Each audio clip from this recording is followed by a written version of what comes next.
ঘটনার পর on duty night স্টাফেরা মানসিকভাবে বিপর্যস্ত। আগামী এক সপ্তাহ প্রত্যেক ব্লকে ডিএনএস ম্যাডামরা রাত্রে সুপারভাইজ করুক এবং এই মুহূর্তে মেয়েদের মানসিক সাহস দিক।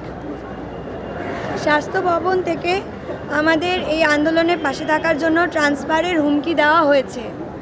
আমরা ওনাদের জানাতে চাই এবং সবাইকে জানাতে চাই এই আন্দোলনে নিরাপত্তার দাবিতে এবং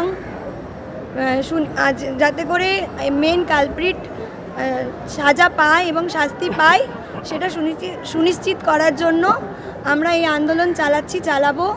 আরজিকর হাসপাতালের যত সিনিয়র এবং জুনিয়র স্টাফ আছে তারা সবাই আমরা এই মুহূর্তে ইউনাইটেডলি এই আন্দোলনের সাথে আছি।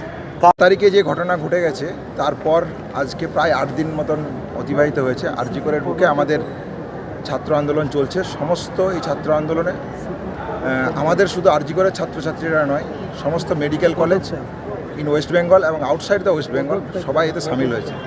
14 তারিখে যে ভ্যান্ডালিজমের ঘটনা ঘটেছে আরজিকরের বুকে, আমার মনে হয় আমি সমস্ত চিকিৎসক সমাজ থেকে সমস্ত স্তরের যারা মানুষ আছে যাদেরকে আমরা রোগী পরিষেবা প্রতিদিন দিয়ে থাকি, যে তারা প্রত্যেকে কখনো কি এই কথা কখনো কি তারা দেখেছে যে কোনো হসপিটালের মধ্যে এইভাবে আউটসাইডার বহিরাগতরা যে ভ্যান্ডালিজম চালিয়েছে, এমার্জেন্সি ডিপার্টমেন্ট ভেঙে দিয়েছে, ইএনটি ফ্লোরে ভাঙচুর করেছে, চেস্ট মেডিসিনের বাইরে ঢুকতে যায়, আমাদের ইন্টার্ন পিজিটিরা পড়ুয়া মিলে সেই জায়গাটা আটকে দেয়, ট্রমা এমার্জেন্সির মধ্যে ভ্যান্ডালিজম চালায় এবং সমস্ত ক্যাম্পাস জুড়ে 35 থেকে 40 মিনিট ধরে এই ভ্যান্ডালিজম চলে।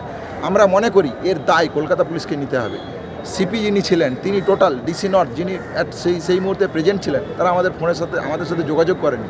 আমরা মনে করি এই দায় তার উপরও বর্তায়, এই দায়ভার তাদেরকে নিতে হবে এবং এর সাথে সাথে ক্যাম্পাসের মধ্যে এবং এই প্রোটেস্ট যে অনগোয়িং প্রোটেস্ট চলছে তার সম্পূর্ণ সিকিউরিটির ব্যবস্থা আমাদেরকে অবিলম্বে করতে হবে। আমরা তাদের সাথে কথা বলেছি, শুধুমাত্র আশ্বাসন পেয়েছি। এই আশ্বাসনে আমরা বিশ্বাস করছি না।